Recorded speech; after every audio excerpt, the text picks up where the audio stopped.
नमस्कार दोस्तों, आपका अपना चैनल हिंदी जंक्शन पर स्वागत है। मैं परवेश कुमार सिन्हा आज फिर एक नए वीडियो के साथ उपस्थित हुआ हूं। अगर आप इस चैनल पर नए हैं तो चैनल को सब्सक्राइब कर दें और बेल आइकन को ज़रूर दबा दें ताकि मेरा आने वाला वीडियो का नोटिफिकेशन मिलता रहे। और दोस्तों में ज़्यादा से ज़्यादा शेयर करें ताकि हमें मोटिवेशन मिलता रहे। दोस्तों, आज का जो टॉपिक है वो आने वाली बीपीएससी शिक्षक भर्ती है। टीजीटी पीजीटी यानी 6 to 12 के लिए हिंदी विषय से जो तैयारी कर रहे हैं उनके लिए है। ये भक्तिकार के प्रमुख ग्रंथ एवं ग्रंथकार से संबंधित वीडियो है। इसमें हम भक्तिकार के प्रमुख ग्रंथ एवं उसके ग्रंथकार के बारे में जानेंगे।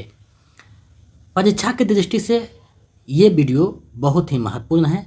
पिछले बीपीएससी में भी यहाँ से 2-4 प्रश्न पूछे गए थे और आगे जो बीपीएससी होगा उसमें भी पूछे जाने की प्रबल संभावना है।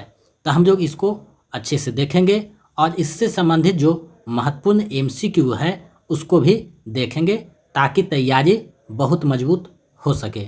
तो बिना देर करते हुए चलिए आज के टॉपिक की तरफ बढ़ते हैं।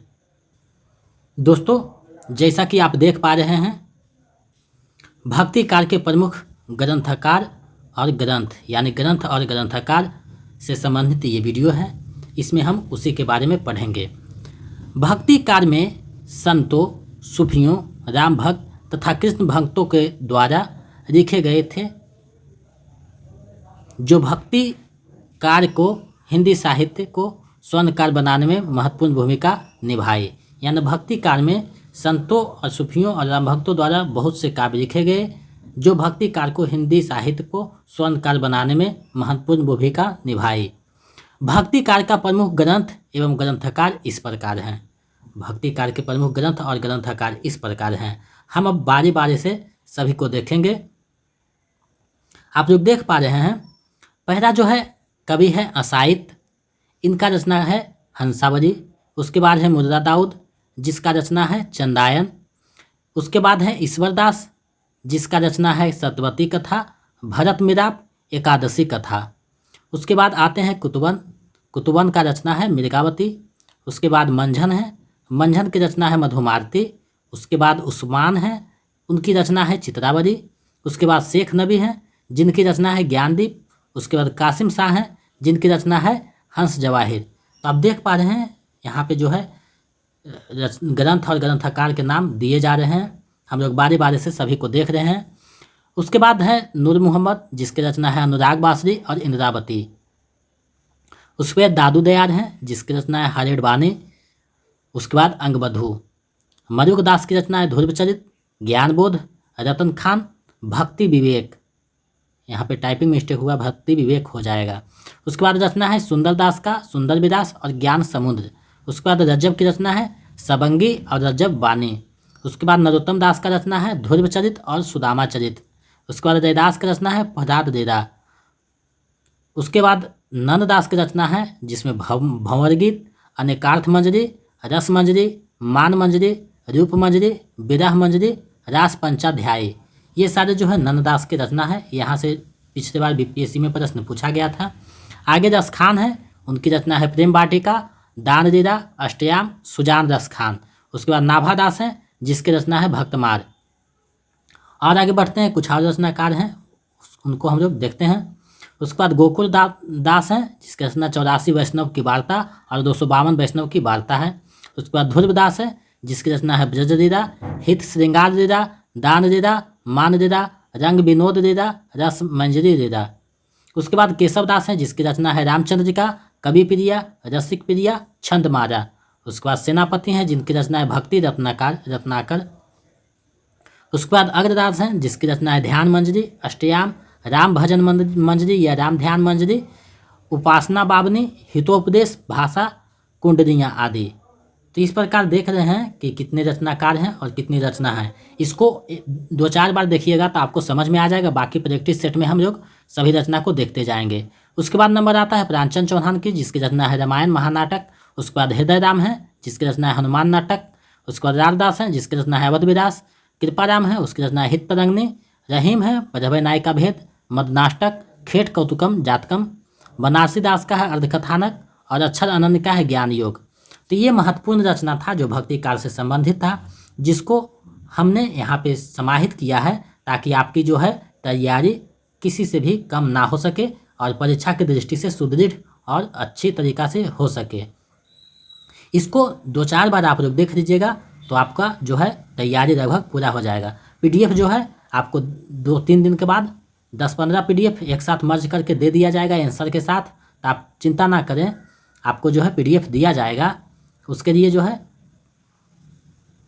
PDF मर्ज किया जा रहा है और जहीं कहीं जो टाइपिंग मिस्टेक है उसको सुधारा जा रहा है और आंसर को जोड़ा जा रहा है। तो आप लोग धैर्य बनाए रखें और वीडियो को देखते रहें। अब जो है अन्य महत्वपूर्ण बिंदु है उसको हम लोग देखते हैं। अन्य महत्वपूर्ण बिंदुओं में जो है रहीम का पूरा नाम अब्दुल रहीम खान खाना है, ये बजम खां के पुत्र थे। बनारसी दास के अर्धकथानक को हिंदी का पहला आत्मकथा माना जाता है। नंददास के यश का आधार रास पंचाध्यायी है, इन्हें जरिया कवि कहा जाता है। सेनापति की पनी की भाषा जो है ब्रज व प्रिय अलंकार श्रेष्ठ है। इनका ऋतु वर्णन जो है बहुत प्रसिद्ध है। आगे जो है नाभादास तुलसीदास के समकालीन थे, इनके गुरु अग्रदास थे। शुक्र द्विवेदी और वर्मा ने कबीर को संत काव्य के प्रथम कवि माना है। अब जो है आगे हम लोग बढ़ते हैं। सूफी काव्य के प्रथम कवि एवं उसके प्रस्तोता, सूफी काव्य के प्रथम कवि एवं उसके प्रस्तोता के संबंध में मतभेद है, तो हम लोग देखते हैं कौन किसको माने हैं। तो हजारी प्रसाद द्विवेदी जो है ईश्वर दास को प्रथम सूफी कवि मानते हैं। गणपति चंद्रगुप्त असाइद को प्रथम सूफी कवि मानते हैं। रामचंद्र शुक्ल कुतुबन को प्रथम सूफी कवि मानते हैं। रामकुमार वर्मा मुर्रा दाऊद को प्रथम सूफी कवि मानते हैं। तो ये जो है प्रमुख धारणा जो था।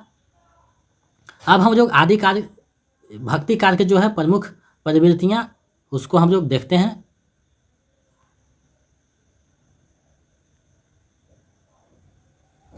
जो पंक्तियां हैं भक्ति काल के प्रमुख उनको हम लोग देखते हैं।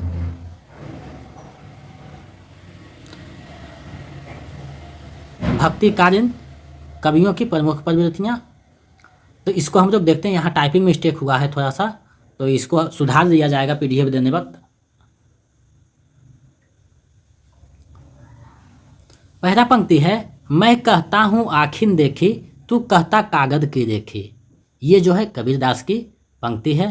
सतगुरु हम सूरीझ कर कहिया एक प्रसंग, बरसिया बादल प्रेम का भीज गया सब अंग। ये भी कबीरदास की पंक्ति है। माया महाठगनी हम जाने, ये भी कबीरदास की पंक्ति है। पोथी पढ़ी पढ़ी जग मुआ, पंडित हुआ न कोई, ये भी कबीरदास की पंक्ति है। संस्कृत है कूप जड़, भाखा बहता नीर, ये भी कबीरदास की पंक्ति है। दुल्हन गावहु मंगल चारु, हमारे घर आए राजाराम भरतार, ये भी कबीरदास की पंक्ति है। आशा जीवय जग मरे, रोग मरे मरे जाई, ये कबीरदास की पंक्ति है। तो हम लोग जो है महत्वपूर्ण पंक्तियों को यहाँ समाहित किए हैं ताकि आपकी तैयारी अच्छी तरीक़ा से हो सके, और जो यहाँ से छूट जाएगा उसको हम लोग प्रैक्टिस सेट में देख देंगे, तो एक भी चीज़ नहीं छूटेगा। परीक्षा की दृष्टि से हम जो है सभी चीज़ों को समाहित करके आपको देने का प्रयास कर रहे हैं ताकि आप आसानी से इसे समझ सकें। आगे पंक्ति है, माई ना होती बाप ना होते, कर्म ना होता काया, हम नहीं होते तुम नहीं होते, कौन कहाँ ते आया। ये संत नामदेव की पंक्ति है। प्रभु जी तुम चंदन हम पाने, जाकी अंग अंग बास समाने, ये रैदास की पंक्ति है। जाति ओछा पाति ओछा, ओछा जन्म हमारा, ये भी रैदास की पंक्ति है। आगे हम लोग बढ़ते हैं। जो नर दुख में दुख नहीं माने, ये भी रैदास की पंक्ति है। अजगर करे न चाकरी, पक्षी करे न काम, दास मरुक का कही गए, सबके दाता राम, ये भी मरुक दास की रचना है। तन चितूर मन राजा किन्हा, हे सिंगर बुद्धि पद्मिनी चिन्हा, ये जायसी की पंक्ति है जो स्टेट एग्जाम में पूछा गया था। आगे हम लोग देखते हैं। मानुष प्रेम भयो बैकुंठी, नहीं तो काह छार भय मुट्ठी, ये जायसी की पंक्ति है। गुरु सुआ मोहि पंथ दिखावा, ये भी जायसी की पंक्ति है। ऋतु बसंत नौतन बन फूरा, जहाँ जहाँ भौरा कुसुम रंग झभूरा, ये उस्मान की पंक्ति है। हिंदू मग पर पाँव न रखेऊ, काजौ बहुत हिंदी भखेऊ, ये नूर मोहम्मद की पंक्ति है।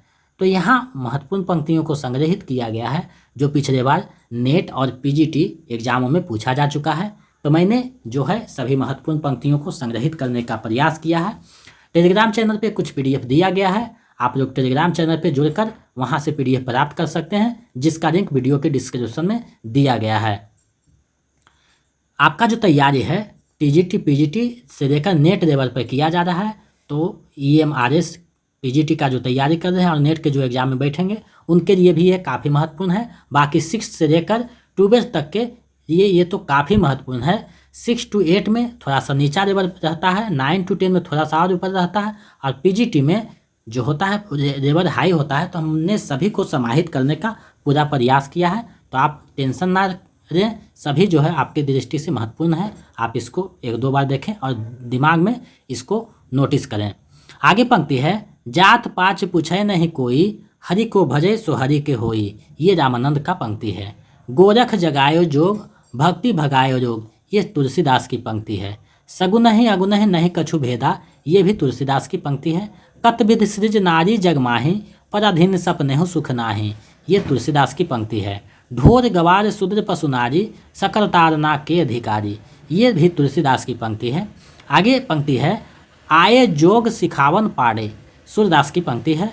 हमारे हरि हरिर की रकरी, ये भी सूरदास की पंक्ति है। निर्गुण कौन देश को बासी, ये भी सूरदास की पंक्ति है।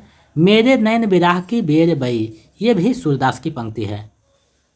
आगे कुछ और पंक्तियां हैं, उसको हम लोग देख लेते हैं।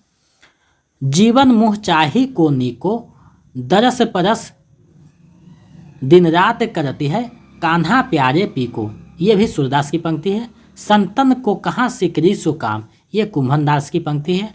बसो मेरे नैनन में नंदरार, ये मीराबाई की पंक्ति है। अमीय हराहर रस भरे, श्याम समेत रत्नार, ये रसरिन की पंक्ति है। तो यहाँ जो भक्तिकार की महत्वपूर्ण जो पंक्तियाँ थी उसको हम लोगों ने देखा, और जो ग्रंथ थे भक्तिकार के और उसके ग्रंथकार, उसको हम लोगों ने देखा। अब जो है हम लोग इससे संबंधित जो पिछले एग्जाम नेट और PGT में पूछा गया है प्रश्न, उसको MCQ को देखेंगे। तो पहला प्रश्न है, निम्नलिखित में से कौन सी अग्रदास की नहीं है। ये जो है पिछले BPSC PGT में पूछा गया था प्रश्न, निम्नलिखित में से कौन सी रचना जो है अग्रदास की नहीं है, आपको बतानी है। प्रश्न आपके सामने है, सही विकल्प का चयन करना है। BPSC के अनुसार 5 विकल्पों का श्रृंखला दिया गया है, तो आप लोग सही विकल्प का चयन कीजिए। तो इसका जो है सही आंसर विकल्प पंगा हो जाएगा, उपयुक्त में से कोई नहीं, क्योंकि ध्यान मंजरी भी अग्रदास का है, कुंडलियाँ भी अग्रदास का है, राम ध्यान मंजरी भी अग्रदास का है, तो सभी जो है अग्रदास की रचना है। चलिए आगे प्रश्न देखते हैं। दूसरा प्रश्न है, आशा जीवै जग मरै, रोग मरे मरे जाई, सोई मुबे धन सचते, सो उबरे चे खाई, किस कवि की पंक्ति है। आपको बताने है कि ये पंक्तियाँ किस कवि के द्वारा रचा गया है।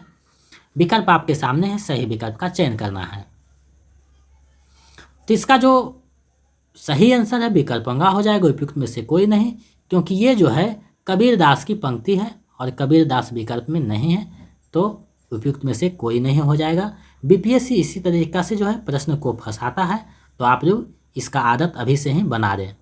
तीसरा प्रश्न है, जीवन मुँह चाही को नीको, दरस परस दिन रात करती है, कान्हा प्यारे पीको, में कौन सी भाव है। आपको बताना है उपयुक्त पंक्ति में कौन सी भाव है।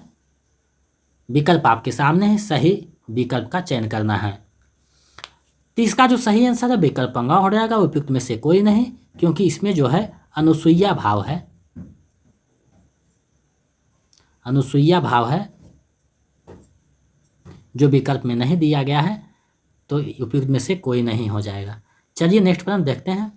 BPSC इसी तरीका से प्रश्नों को फंसाता है, तो मैंने भी उसी तरीका से विकल्पों का चयन किया है। निम्नलिखित में से कौन सा कवि कृष्ण भक्ति धारा के कवियों में शामिल नहीं है। निम्नलिखित में से कौन सा कवि कृष्ण भक्ति धारा के कवियों में शामिल नहीं है, आपको बताना है। विकल्प आपके सामने है, सही विकल्प का चयन करना है। आप लोग इसका सही जवाब दे पाइएगा। इसका सही आंसर विकल्प ग हो जाएगा। नाभादास जो है कृष्ण भक्ति धारा के कवि नहीं है। चलिए आगे बढ़ते हैं। ये सारे प्रश्न UGC नेट और PGT में पूछा गया है और आगे भी पूछे जाने की प्रबल संभावना है, इसीलिए मैंने इन प्रश्नों को यहाँ समाहित किया है ताकि आपकी तैयारी अच्छी तरीक़ा से हो सके। 5वां प्रश्न है, सगुनहि अगुनहि नहीं कछु भेदा, इस कथ्य को तुलसीदास ने किसके द्वारा कहलवाया है? सगुनहि अगुनहि नहीं कुछ भेदा, इस कथ्य को तुलसीदास ने किसके द्वारा कहलवाया है? विकल्प आपके सामने है, सही विकल्प का चयन करें। ये पंक्ति को जो है शिव के द्वारा जो है तुलसीदास कहलवाए हैं। इसका सही आंसर विकल्प क हो जाएगा, शिव। चलिए नेक्स्ट प्रश्न देखते हैं। छठा प्रश्न है, स्वामी अग्रदास का संबंध किस भक्ति शाखा से था? स्वामी अग्रदास का संबंध किस भक्ति शाखा से था बताना है आपको। विकल्प आपके सामने है, सही विकल्प का चयन करना है। तो इसका जो संबंध हो जाएगा विकल्प ग हो जाएगा। राम भक्ति शाखा से जो है अग्रदास का संबंध था। चलिए आगे देखते हैं नेक्स्ट प्रश्न। सातवां प्रश्न है, जो नर दुख में दुख नहीं माने, सुख सनेहु अरु भय नहीं जाके, कंचन माटी जाने। प्रस्तुत काव्य पंक्ति किस कवि की है? प्रस्तुत काव्य पंक्ति किस कवि की है आपको बताना है। विकल्प आपके सामने है, सही विकल्प का चयन करना है। तो इसका सही आंसर विकल्प ख हो जाएगा। ये गुरु नानक की पंक्ति है। चलिए आगे देखते हैं नेक्स्ट प्रश्नों को। 8वां प्रश्न है, रामायण महानाटक के रचनाकार कौन है? रामायण महानाटक का रचनाकार कौन है आपको बताना है। विकल्प आपके सामने है। इसका जवाब आप लोग सही दीजिएगा क्योंकि ऊपर में पढ़े हैं। तो इसका सही आंसर विकल्प ख हो जाएगा। प्राणचंद चौहान जो है रामायण महानाटक के रचनाकार हैं। चलिए आगे नेक्स्ट प्रश्न को देखते हैं। 9वां प्रश्न है, हिंदू मग पर पाँव न रखेऊ, काजव बहुते हिंदी भखेऊ। किस कवि की पंक्ति है आपको बताना है। उपयुक्त पंक्तियाँ किस कवि की है। विकल्प के अनुसार आपको सही विकल्प का चयन करना है। तो ये जो पंक्ति है नूर मोहम्मद का है। विकल्प का सही हो जाएगा। चलिए नेक्स्ट प्रश्न देखते हैं। 10वां प्रश्न है, तेरा मेरा मनुमा कैसे एक होई रे, मैं कहता हो आखन देखी, तू कहता कागद की देखी। इस पंक्ति से कौन सा मंतव्य सही नहीं है? इस पंक्ति से कौन सा मंतव्य सही नहीं है आपको बताना है कि उपयुक्त पंक्ति में कौन से मत नहीं सहमति है, यानी मंतव्य सही नहीं है आपको बताना है। तो इसका जो सही आंसर है विकल्प अंगा हो जाएगा। उपयुक्त में से कोई नहीं, क्योंकि इसमें जो है अनुभवों का महत्व बताया गया है, लोक ज्ञान की महत्ता बताई गई है, सहज बात को सहजता से कहना ये भी बताई गई है। तो उपयुक्त में से कोई नहीं हो जाएगा। चलिए नेक्स्ट प्रश्न देखते हैं। इस वीडियो का अंतिम प्रश्न है 11वां प्रश्न। 11वां प्रश्न है, वल्लभाचार्य का वेदांत सूत्र पर लिखा प्रसिद्ध ग्रंथ कौन है? वल्लभाचार्य के वेदांत सूत्र पर लिखा प्रसिद्ध ग्रंथ कौन है आपको बताना है। विकल्प आपके सामने है, सही विकल्प का चयन करना है। तो इसका सही आंसर विकल्प ख हो जाएगा। अनुभास जो है वेदांत सूत्र पर लिखा प्रसिद्ध ग्रंथ है। तो ये आज का जो है महत्वपूर्ण प्रश्नों का श्रृंखला और महत्वपूर्ण टॉपिकों का अध्ययन था। कुछ टाइपिंग मिस्टेक था जिसको सुधार कर आपको PDF दे दिया जाएगा आंसर के साथ। तो आप लोग चिंता ना करें और वीडियो को 1-2 बार देख लें ताकि आपको जो है दिमाग में ये प्रश्न और ये टॉपिक बैठ सके। और आगे जो है हम लोग इसके बाद रीतिकार के बारे में पढ़ेंगे। अभी तक जो है हम लोग प्रश्नों के अनुसार सिलेबस को कवर कर रहे हैं। बाकी जब नोटिफिकेशन आएगा तो हम सिलेबस के अनुसार जो चीज़ छूटा रहेगा उसको देख लेंगे। इसको 1-2 बार आप आराम से देख लीजिएगा ताकि आपका दिमाग में ये बातें बैठ सके। आप लोग जो है टेलीग्राम चैनल पर जुड़ सकते हैं जिसका लिंक डिस्क्रिप्शन में दिया हुआ है। अगर कोई समस्या है तो मेरा व्हाट्सएप नंबर है 72 61 81 53 07। इस पे जो है आप व्हाट्सएप कर सकते हैं। कॉल नहीं करिएगा क्योंकि कॉल हम उठाने में असमर्थ हैं। तो आप लोग व्हाट्सएप कीजिएगा, हम आपकी समस्या का समाधान करने का पूरा कोशिश करेंगे। और 10 तारीख से लगभग हम लोग दिन में एक दिन में लगभग 3 से 4 टॉपिक देखेंगे। तो आपको चिंता करने की कोई बात नहीं। हम लोग का जो गति है बहुत अच्छा चल रहा है। हम लोग सभी चीज़ों को जो है देखेंगे और सिलेबस को समय पूरा कर दिया जाएगा। इस बार प्रैक्टिस सेट भी करेंगे हम लोग ज़्यादा। तो आप लोग वीडियो पे बने रहें और वीडियो देखते रहें। चैनल को सब्सक्राइब कर दें, बेल आइकन को दबा दें ताकि नोटिफिकेशन मिलता रहे। और दोस्तों में ज़्यादा से ज़्यादा शेयर करें ताकि हमें दोगुना उत्साह और मोटिवेशन मिलता रहे, ताकि मैं जल्दी जल्दी वीडियो लेकर उपस्थित होता रहूं और आपकी तैयारी को मजबूती प्रदान करता रहूं। बहुत बहुत धन्यवाद। ऐसे ही सहयोग बनाए रखें। मिलते हैं नेक्स्ट वीडियो में।